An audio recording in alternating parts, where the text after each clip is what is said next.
Life Expansion After 50 podcast.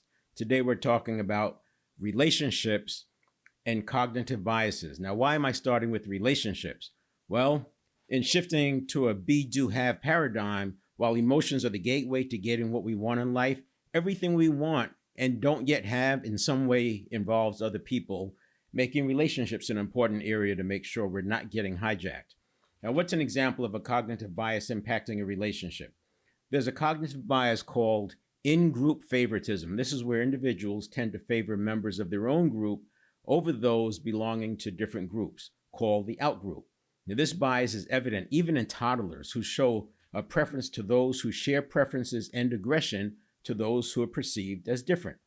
There was a Yale experiment where toddlers wanted to see puppets who did not like their favorite cereal suffer and wanted to help the puppets who did like their favorite cereal and treat them with kindness. The YouTube video is Born Good: Babies Help Unlock the Origins of Morality. It's at about 6 minutes and 50 seconds into the video. I'll put the link in the notes. Now, there's a similar study involving adults done by Henry Tajfel and John Turner. This study showed how people favor their in-group even in minimal or arbitrary conditions. It was published in the Social Identity Theory of Intergroup Behavior. Now, you can see why salespeople for over a century have been told to find something you have in common with the prospect and talk about that. It's a basic tenet of building rapport, as is mirroring the other person's mannerisms. Now, why is this important in the context of life expansion? Well, as I mentioned earlier, most of what we want and don't have is somewhat related to relationships, and cognitive biases take us down a path that just recreates what we've had in the past. So if we want more of what we've had in the past, we should keep doing what we've had in the past. If we want more, we want something different, we're designing a life that we'll love living, something in the future, then we have to do something different. That difference can begin in relationships. And that's why I'm covering it here. To understand cognitive biases, it helps to look at them through the lens of priming. And you've heard me talk about this before. Priming is so important that for all my sales clients, I recommend they read the book Persuasion by Robert Cialdini, because we're always being primed and we're always priming others. It's either on purpose or unintentionally, and usually the latter, except when it comes to professional marketers, they're doing it proactively. Understanding the ways we can impact others and be impacted when it comes to priming helps to look at cognitive biases, because we can put a label on what's causing the unwanted behavior. Once you have a label on something, it becomes easier to manage. Now, in simple terms, priming is a psychological phenomenon where exposure to a stimulus influences how a person responds to a subsequent related stimulus, often without their awareness. It's like preparing the mind to think or react in a certain way based on previous experiences or information. And this process can impact perceptions, attitudes, and behaviors without individuals consciously realizing it. In everyday life, it's akin to a subtle cue shaping how you might interpret or react to something that follows. Now, a cognitive bias is a systematic pattern of deviation from norm or rationality and judgment, whereby inferences about other people and situations may be drawn in an illogical fashion. These biases often stem from the brain's attempt to simplify information processing, leading to perceptual distortion, inaccurate judgment, illogical interpretation, or what is broadly called irrationality. Cognitive biases can influence decision-making and behavior, and they're inherent aspects of human cognition. In other words, instead of making decisions based on what's true, our brains might jump to conclusions or make choices that are out of character, but then we stick to the decision because of a cognitive bias called commitment bias. So it becomes like a loop. And you can see how this works when you consider that the brain and unconscious, which is basically our network of neural pathways, which is predominantly from the past and especially ages 0 to 7, together they can process 11 million bits of information per second. The conscious mind's fastest reaction time is about 0.2 of a second.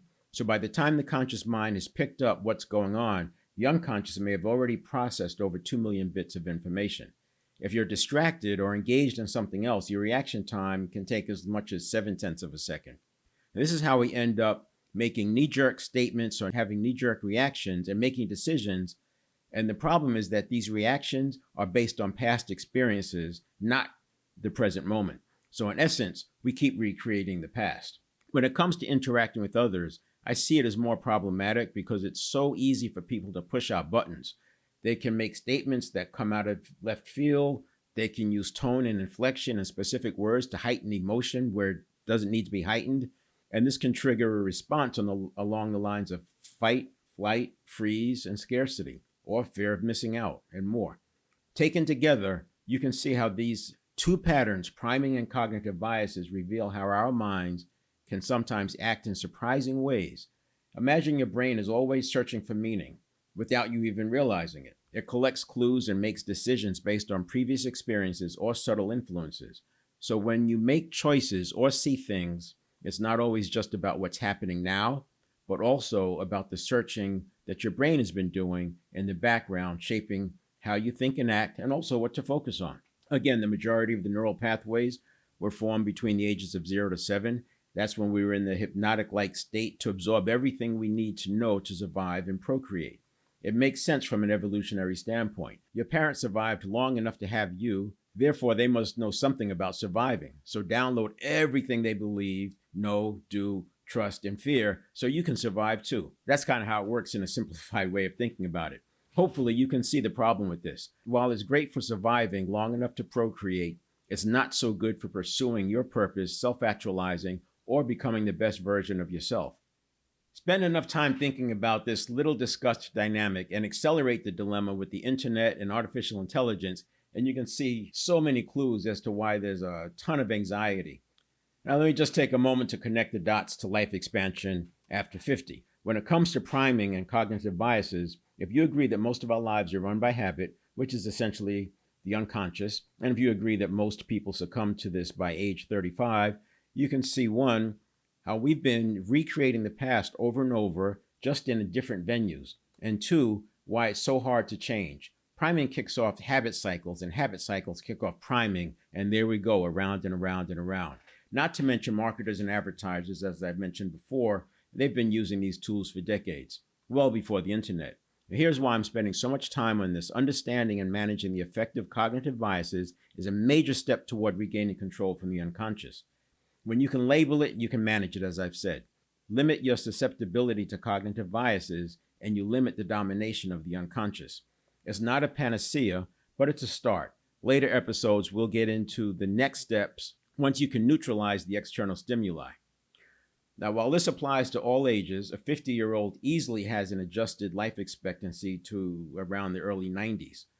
For more on this, check out the first episode of the show, Life Expectancy. Given another 40-plus years and the wisdom, networks, experiences, resources, and self-awareness you have gained over the years, and consider that you have more than half your adult life ahead of you, consider what you've created in the first half. Now think about what's possible when you're not starting over, but starting from where you are.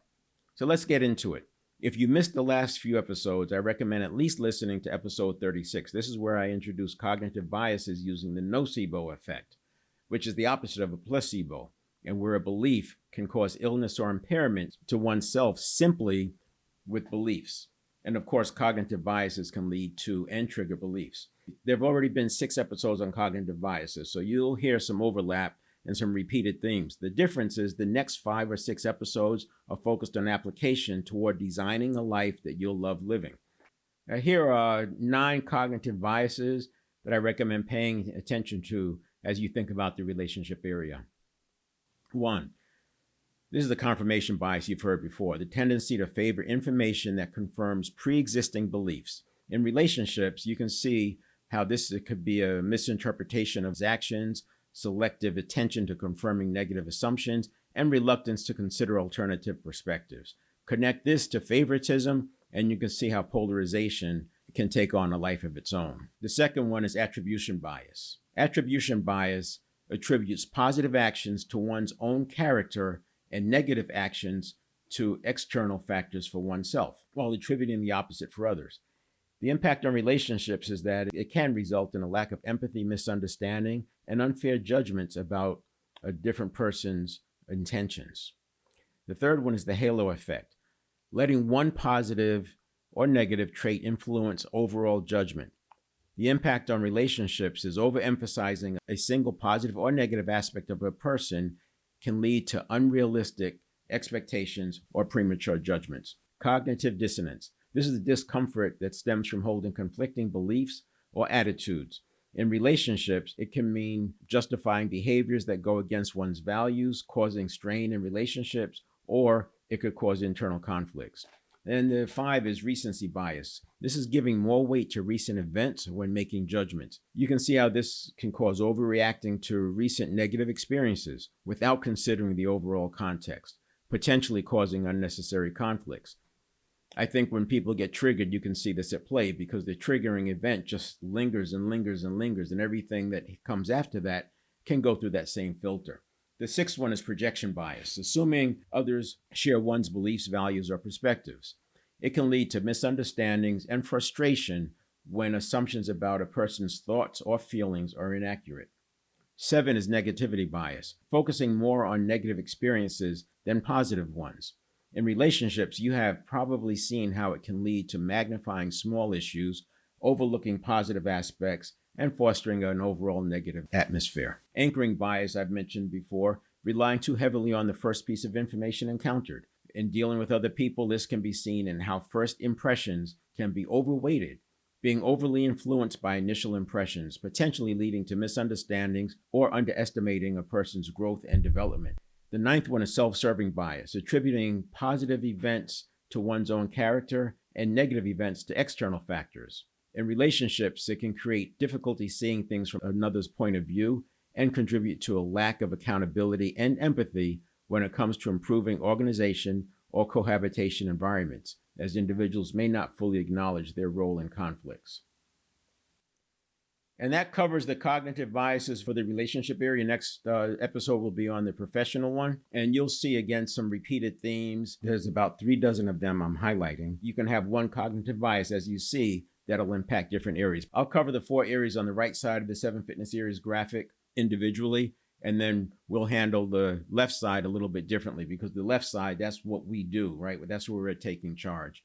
So there you go. I'll be doing some live Q&As as well as other types of live events, things like getting above the line from a neural change perspective. You can go to 7fitnessareas.com/connect, CONNECT,